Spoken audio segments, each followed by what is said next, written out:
November 1942, Bunagona, New Guinea. The jungle was killing them faster than the Japanese soldiers were. American soldiers sat in thick mud that pulled at their boots like it was trying to swallow them. Rain pounded down through the thick leaves and branches above. Mosquitoes flew in such thick clouds that soldiers breathed them into their mouths with every breath. But the rain and the bugs were not the worst part. The worst part was the machine gun bullets tearing through the trees every time someone tried to move forward. This is the story you click to watch. This is about how Australian soldiers broke every rule in the Army handbook, fought without waiting for permission, and amazed their American friends by winning battles that seemed impossible to win. For 3 weeks, 14,000 soldiers from America and Australia had been trying to break through Japanese defenses. They were fighting against 500 Japanese soldiers who had dug hiding places so deep into the ground that bombs could not hurt them. The Japanese had built these strong forts from coconut tree logs and tightly packed dirt. They had placed machine guns so they could shoot at anyone coming from any direction. Every path forward was a trap that meant death. The Americans were dying in terrible numbers. When they attacked the way their training books told them to attack, 7 out of every 10 men got shot. That meant if you went forward with your group of 10 friends, only 3 of you would come back. The math was simple and awful. The American commanders followed the rules exactly as their military school had taught them. Wait for orders from the main office. Keep your groups close together. Make every attack work together with big guns and airplane support. Move together as one organized team. Attack on schedule, not before, not after. These rules had won wars in Europe. These rules made sense on paper. But here in the jungle, these rules were getting men killed. The mud was so deep that soldiers could not run. The jungle was so thick that radios did not work half the time. Big guns could not see the targets through the trees. Airplanes could not tell friend from enemy in all the green below. And while the Americans waited for orders, waited for everything to work together, waited for the perfect moment to attack together, the Japanese sat in their hiding places and shot down anyone who came close. American units would spend 6 hours trying to move forward 50 yards. 6 hours of crawling, dying, and falling back. 50 yards of mud and blood. Then they would dig in and wait for new orders to try again tomorrow. Into this nightmare walked Lieutenant Colonel Ralph Honor.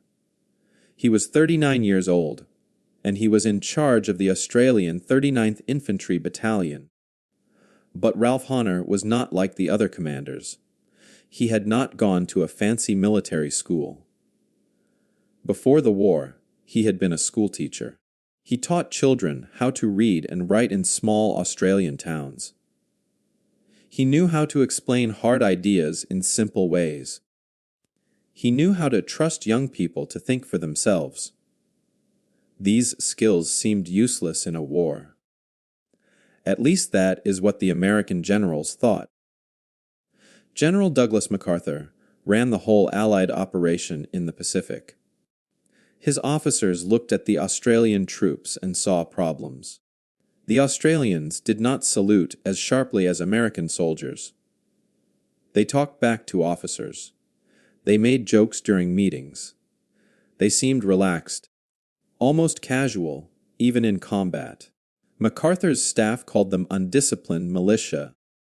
Some American officers said the Australians were not real soldiers at all, just regular people in uniform who did not understand military order. These experts were sure that only strict discipline and following orders exactly would win battles. They believed that soldiers who thought for themselves would create mess and confusion. They believed that questioning orders was the same as being a coward. But Ralph Honor saw something different when he watched the fighting. He spent days watching the attacks, watching men die following the rules. He saw American groups waiting for radio contact that never came. He saw lieutenants frozen in place because they had not received permission to change the plan. He saw good men dying because they were waiting for someone far away to tell them what to do. And while they waited, the Japanese machine guns kept firing. Honor noticed something else, too. The Japanese hiding places were impossible to destroy from the front. The coconut logs were too strong.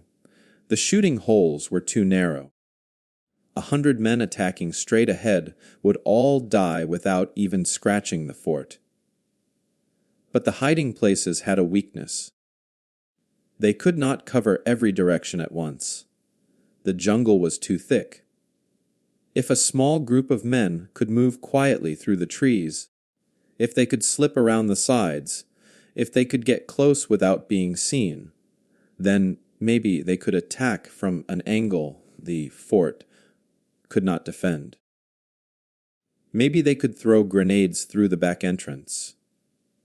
Maybe they could fight smart instead of fighting hard. But here was the problem. Moving small groups through the jungle without radio contact meant those groups would be on their own. They could not wait for orders. They could not ask permission before making decisions. They would have to see the situation, think fast, and act right away. Every soldier would have to be trusted to make choices that could mean life or death. Every sergeant would need to lead like an officer. Every private would need to think like a sergeant. This went against everything the military taught about giving commands and keeping control. This was exactly the kind of independence that MacArthur's staff said would create disaster. Ralph Honor sat in his muddy command post and watched the rain drip through the torn canvas above him. He listened to the distant sound of machine gun fire. He thought about his students back in Australia, how he had taught them to solve problems by thinking, not by memorizing answers. He thought about trust, and slowly an idea formed. What if the problem was not that his men were undisciplined?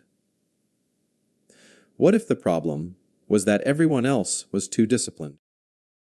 What if the rules that worked in other wars were the wrong rules for this jungle? What if winning meant teaching soldiers when not to follow orders? Honor called his officers together in the middle of the night. 10 men squeezed into a tent that leaked rain from 3 different holes. The air smelled like wet canvas and cigarette smoke. Honor spread a mud-stained map across an ammunition box and pointed to the Japanese positions marked in red. He explained his plan, and it was simple enough that even the youngest private could understand it. They would break the battalion into small groups. Each group would have 10 men. These groups were called sections. Each section would get a target, not a list of orders. The section leader would decide how to reach that target. No waiting for permission. No radio calls asking what to do next. See the problem. Think fast, solve it yourself. The officers stared at him. One lieutenant asked the obvious question. What if the sections got lost? What if they attacked at the wrong time? What if they hit each other by mistake? Honor smiled. He said that smart men would figure it out. He said that sergeants who had survived 3 months in this jungle knew more about fighting than any general sitting in a clean office 10 miles away. He said that speed mattered more than being perfect. A good decision made right now was better than a perfect decision made too late. The technical details were specific. Each section of 10 men would carry basic Lee, Enfield rifles, 4 grenades per man, and 60 bullets of ammunition. That was not much. American units often had 3 times that much ammunition, plus machine gun support. But Honor said less weight meant faster movement. Each section leader would carry a compass and a watch. They would be given a target location and a time. How they got there was up to them. They could go around. They could wait. They could attack from the side or the back. The only rule was to reach the target and take it. Everything else was their choice. On November 18, 1942, Honor decided to test the idea. He picked 3 of his best sections, 30 men total. He pointed to Japanese positions near Gona on the map. He told each section leader their target, 1 hiding place for each section. He told them to move out at dawn. He told them to use their brains. Then he let them go. No detailed plan, no minute-by-minute schedule, just trust. The 3 sections disappeared into the jungle. Honor waited. He had no way to contact them. The radios did not work well in the thick trees. He could only listen to the distant sound of gunfire and hope his trust was not wrong. 2 hours passed. Then a runner came back. The sections had moved 400 yards through the jungle. 400 yards in 2 hours. That same morning, an American unit using traditional tactics had spent 6 hours trying to move forward. They made it 50 yards. 6 hours for 50 yards. The Australians had gone 8 times farther in 1/3 of the time. But moving fast was only part of the test. Honor wanted to know if the sections could actually take the hiding places. By noon, the answer came back. All 3 sections had reached their targets. They had attacked from angles the Japanese did not expect. 2 hiding places were destroyed. 1 was captured. The 30 Australians had done in 1 morning what hundreds of Americans had failed to do in 3 days. The sections came back tired and dirty, but alive. They had lost 2 men, only 2 out of 30. The math was completely different from the 70% casualties the Americans were taking. When word of this success reached American headquarters, Major General Edwin Harding exploded in anger. He called Honor's method chaos, not warfare. He said that soldiers who did not follow strict orders were dangerous. He said that this kind of independence would fall apart the moment things got hard. He predicted disaster. Harding sent messages to his officers, telling them to ignore the Australian approach. He said that American discipline and American coordination would win the war, not Australian cowboys running wild through the jungle. But not everyone agreed with Harding. Australian General Thomas Blamey heard about the test and came to see Honor himself. Blamey was a tough old soldier who had fought in World War I. He had seen men die following stupid orders. He had survived battles where generals far from the front made plans that got good soldiers killed. When Honor explained his section tactics, Blamey nodded slowly. He said something that Honor never forgot. He said, "My men think for themselves because they must." He said that trust was not weakness. He said that the Japanese would never expect enemies who could adapt and change without waiting for permission. Blamey told Honor to keep going. He gave him official approval to train more units in the new tactics. On November 23rd, Honor launched the first major test. The Australian 25th Brigade prepared to attack. They organized into 15 independent sections, 150 men total. Each section got a target. Each section leader got a compass, a watch, and a handshake. No massive artillery barrage to announce the attack. No coordinated radio schedule. Just 15 groups of thinking soldiers moving through the jungle at their own pace, hitting targets when they saw the opportunity. The attack started at dawn. By 10:00 in the morning, chaos erupted across the Japanese lines. The Japanese defenders could not understand what was happening. They were trained to watch for big coordinated attacks. They expected to see large groups of enemies moving together. Instead, they faced small groups coming from everywhere at once. A section would hit from the left. Before the Japanese could respond, another section would attack from the right. A third section would appear behind them. The Japanese could not predict where the next attack would come from, because the Australians themselves did not know until they saw the opportunity. By noon, 4 hours after the attack started, the Australians had captured 3 major Japanese strongpoints, 3 positions that had held back American attacks for days. The cost was real but manageable. 40 men wounded, 8 killed. Terrible numbers, but nothing like the hundreds who died in traditional attacks. And while the Australians celebrated their success, American units 2 miles away were still trying to coordinate their own attack. They were still waiting for big gun support. They were still checking radio schedules. 2 days later, those American units were still stuck in the same positions, still waiting for orders, still dying in the same mud. Honor had proven his point. You could win with 60 bullets per man, if those men could think. You could win without big guns, if your soldiers could adapt. You could win by trusting smart people to make smart choices.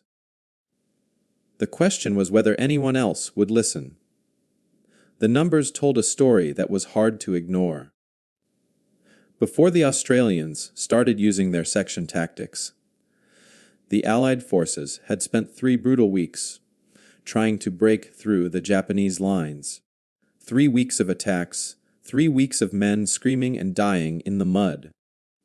In those 21 days, they had gained only 400 yards of ground. 400 yards. That is less than the length of 4 football fields. And the cost for those 400 yards was 800 Allied soldiers killed or wounded. 2,800 men. Some units lost almost everyone. Fathers, sons, brothers, all gone for a few yards of muddy jungle. Then, the Australians changed how they fought. They stopped waiting for orders and started thinking for themselves. The results were amazing. In just 10 days, they achieved a complete breakthrough of the Japanese defenses. 10 days instead of 3 weeks, and the casualties dropped to 200 men. 1,200 was still terrible. Every single one of those men mattered. But it was less than half of what had been lost before. The math was simple. The Australian way saved lives. It saved time. It won battles. By December 1942, American commanders who had mocked the Australians were suddenly asking questions. They sent observers to watch the Australian sections in action. They took notes. They asked the Australian sergeants to explain their thinking. Within weeks, 5 American battalions started training in the Australian section tactics. 3,000 American troops learned the new way to fight. They learned to trust themselves. They learned to move fast and think faster. They learned that sometimes the best order is no order at all. Just a target and the freedom to figure out how to reach it. But not everyone was happy about this change. MacArthur's staff officers hated admitting that their methods had failed. They hated that a bunch of schoolteacher commanders from Australia had figured out something West Point had missed. So, they tried to discredit what the Australians had done. They wrote reports calling the victories lucky accidents. They said the Australians had just happened to find weak spots in the Japanese lines. They said that the section tactics worked only because of special circumstances that would never happen again. They insisted that traditional American discipline and coordination was still the right way to fight. They predicted that the Australian method would fail as soon as the Japanese adapted to it. The comparison between the two approaches could not have been more clear. The American 32nd Division kept using traditional tactics through most of December. They followed the rule book exactly. They waited for orders. They coordinated their attacks. They moved in formation. It took them 6 weeks to capture their objectives in the Buna area. 6 weeks of slow, bloody fighting. Meanwhile, the Australians, using independent section tactics, captured similar terrain in just 2 weeks. Same jungle, same enemy, same mud and rain and mosquitoes. The only difference was the method. 6 weeks versus 2 weeks. The evidence was overwhelming. American officers, who actually saw the fighting, knew the truth. Colonel Clarence Martin watched an Australian section attack a Japanese hiding place one afternoon in early December. He wrote about it later in a letter that ended up in official army records. He said, "I watched an Australian sergeant take a hiding place with 4 men. He didn't call for orders. He didn't wait for support. He saw the opportunity, decided what to do, and acted immediately. It was beautiful and terrifying. Beautiful because it worked so perfectly. Terrifying because it was everything we'd been taught not to do. But it worked." That's the part nobody can argue with. It worked. The scene Martin described was repeated hundreds of times across the New Guinea campaign. Imagine standing in that jungle. The air is so hot and wet that breathing feels like drowning. The smell hits you first. Rotting plants mixed with the sharp stink of gunpowder smoke. Bodies that have been lying in the heat for days. Mud so thick it pulls your boots off your feet. With every step, you can hear the buzz of insects so loud it sounds like machinery. Then the sharp crack of rifle fire cuts through everything else. An Australian section moves through tall kunai grass that grows higher than a man's head.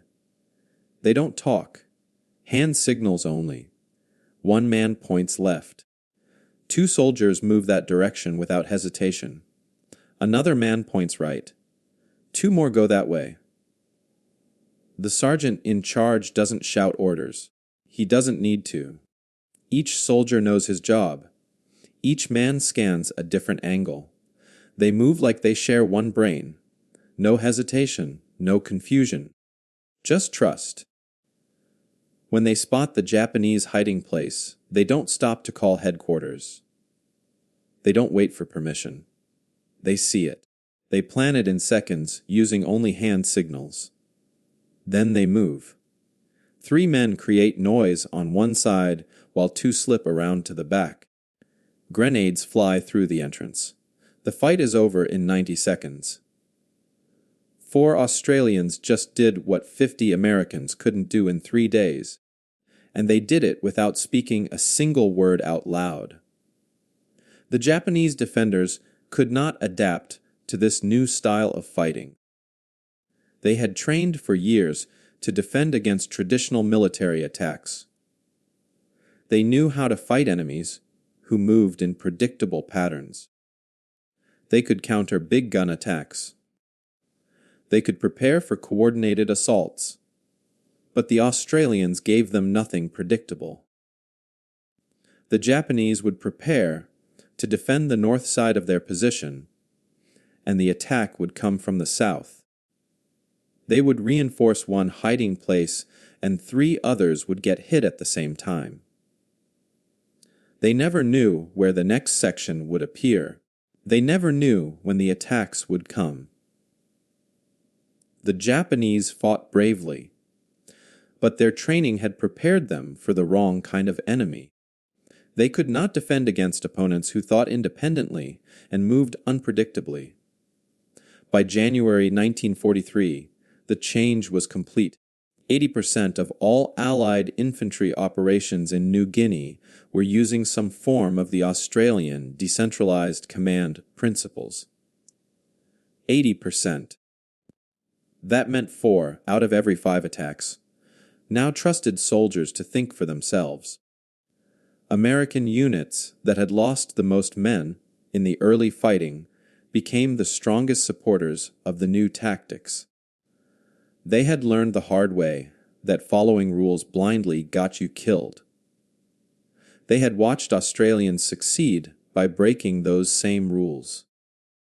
The evidence was written in blood and mud across every battlefield. Independence worked. Trust worked. Thinking worked better than just obeying. The transformation happened fast because the proof was undeniable. When young American lieutenants saw Australian sergeants winning battles with a handful of men, they wanted to learn how. When American privates watched Australians move through the jungle like ghosts, while American units announced themselves with radios and whistles, they understood something had to change. The old way was dying. The new way was winning. And in war, winning is the only argument that matters. The Australian section tactics did not disappear when World War II ended. Instead, they spread. They changed how armies around the world thought about command and control. After the war, military leaders studied what had happened in New Guinea. They read the reports. They interviewed the survivors. They asked a simple question. Why did giving soldiers less control actually make them more effective? The answer became the foundation for how modern soldiers are trained today. Through the 1950s and 60s, militaries started teaching different ideas about leadership. They still taught discipline. They still taught the importance of following orders. But they added something new. They taught commanders to give soldiers a mission and let them figure out how to complete it. Instead of telling a squad to move forward 50 yards, stop at the big tree, then wait for further instructions, officers learned to say, capture that hill by sunset, and then trust their soldiers to find the best way to do it. This style of command had a name, mission-type orders. Give the goal, not the steps. Trust the people doing the work to know the work better than anyone sitting far away. By the 1980s, the United States Army officially adopted mission-type orders as standard doctrine. It became part of every training manual. Every young officer learned that micromanaging soldiers was a weakness, not a strength. They learned that the best leaders ask what needs to happen, not how it needs to happen.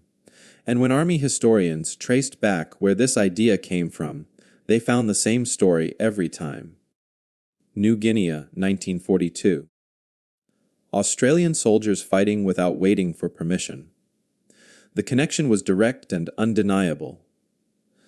The way American forces fight today, the way NATO forces coordinate, the basic principles that guide modern infantry tactics, all of it traces back to that muddy jungle and those Australian sections moving through the trees. But what about Ralph Honor? What happened to the schoolteacher who changed warfare? He survived the war. That alone was remarkable. So many of the men he led did not make it home. Honor saw friends die. He made decisions that saved some lives and cost others. He carried those memories for the rest of his life. When the fighting ended in 1945, Honor did not stay in the military. He did not become a general. He did not write books about his tactics or give speeches about his victories. He went back to Australia and became a schoolteacher again. He taught history and English to teenagers in small towns. He lived a quiet life. He married. He raised a family. When people asked him about the war, he would talk about the men he served with, but rarely about himself. He did not think he had done anything special. He had just trusted good people to do good work. Honor died in 1994. He was 91 years old. Most of the world did not notice. There were no big ceremonies, no television specials about his life. In Australia, some veterans mourned him. Some newspapers ran small stories about his service. But outside of Australia, almost nobody knew his name. The man who had helped change modern warfare died without the recognition that other military innovators received. It seemed unfair. It seemed wrong. But maybe Honor would not have minded.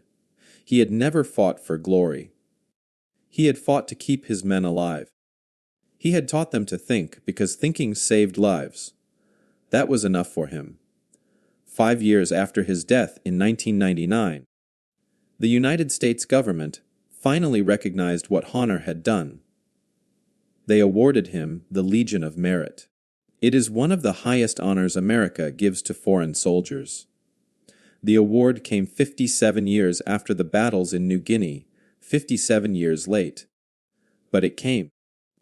The citation explained that Honor's tactical innovations had influenced generations of American soldiers. It said that his trust in his men had saved countless lives, not just in World War II, but in every conflict since. The medal went to his family. Honor never knew he would receive it, but somewhere maybe he would have smiled at the thought that someone finally understood. The lessons from New Guinea reach far beyond the military. Think about how the modern world works. Special operations forces like the Navy SEALs or Army Rangers operate exactly like those Australian sections did. Small teams, clear missions, freedom to adapt. Trust that the people on the ground know better than the people in headquarters. Emergency response teams work the same way. When firefighters rush into a burning building, the chief does not tell each firefighter where to step and when to spray water. The chief says, "Save who you can," and trusts the team to figure out how. Even in business, the most successful companies have learned this lesson. They call it agile methodology. Give teams a goal. Give them resources. Then get out of their way and let them work. The principle is always the same. The people closest to the problem usually know how to solve it better than anyone else. What Honor understood in that jungle is something that hierarchies often forget. Control feels safe. When you can see everything, plan everything, order everything, you feel like you are preventing chaos. But that control is an illusion. Real situations are messy. They change faster than orders can travel. Radios fail. Plans fall apart. The unexpected happens constantly. And when it does, the organizations that win are not the ones with the best plans. They are the ones with people who can think and adapt without permission. Honor knew this because he had been a teacher. He had watched children learn that real understanding comes from thinking, not from memorizing. He had seen that students who could solve problems on their own learned faster and remembered longer than students who just followed instructions. War was not that different from a classroom. You could not teach people to handle every situation. You could only teach them how to think when situations changed. The deeper truth is that discipline and initiative are not opposites. For decades, military leaders believed you could have one or the other. Either soldiers followed orders exactly and stayed organized, or they thought for themselves and created chaos. The Australians proved that was wrong. You could have both. In fact, you needed both. Discipline meant soldiers trained hard, learned their weapons, practiced their skills, and respected their teammates. Initiative meant soldiers used that training to make smart choices in the moment. Discipline without initiative created robots who failed when the plan failed. Initiative without discipline created chaos where everyone did whatever they wanted. But discipline and initiative together created something powerful. They created teams of people who could work together and think independently at the same time. The next time someone tells you that success requires perfect control and rigid procedures, remember those Australian soldiers in the New Guinea jungle. Remember men making split, second decisions without permission. Remember sergeants leading like generals and privates thinking like sergeants. Remember that they won battles the ruled book said they would lose. They won because someone trusted them. They won because they were free to be smart. And maybe that is the lesson that matters most. Orders do not win battles in the mud and chaos. People do. And people fight best when they are trusted to think. That was true in 1942. It is still true today. It will be true tomorrow. Some lessons are timeless. Trust is one of them. If you found this story inspiring, share it with someone who needs to hear it. Let them know that trust and thinking can change everything.